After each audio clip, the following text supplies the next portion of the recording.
Hello, my friends.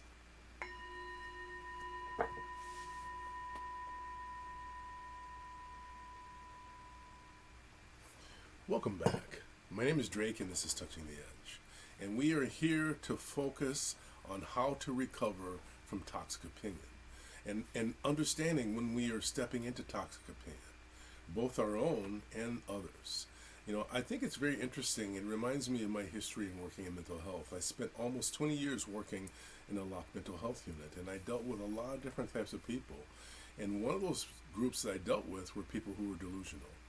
And it's very interesting to me because in talking with delusional people, many delusional people, a lot of the hallmarks of that kind of conversation are found in the world as we move through the world. Again, we have this element we call cognitive dissonance.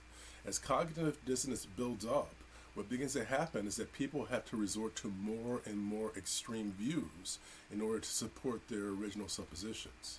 And so we want to understand when we're in this kind of situation, because this is not a conversation. This is not a give and take. This is not a situation of sharing opinion so that we might have the strongest opinion be able to come to the fore. Not the most forceful opinion, but the one based on truth, on facts, on reality.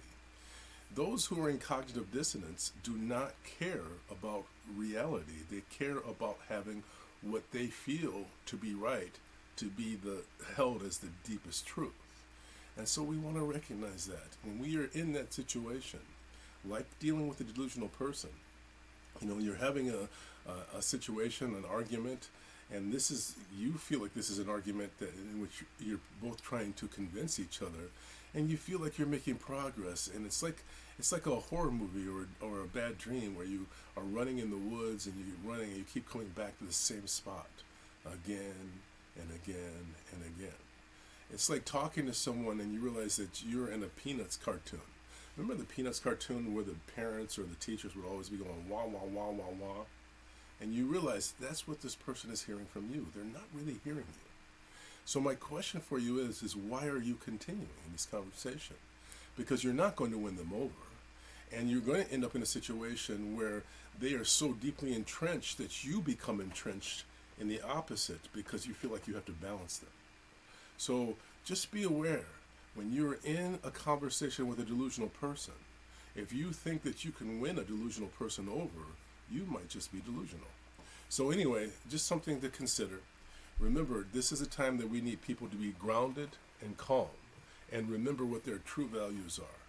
And my values are kindness, compassion, joy, which is a positive mission, and making progress on it, and positive indifference, realizing that no matter what happens, we're going to be all right.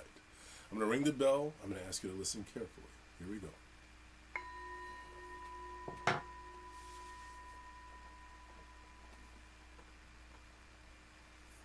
If we want to deal with people who are irrational effectively, we have to understand that we're not immune to being irrational.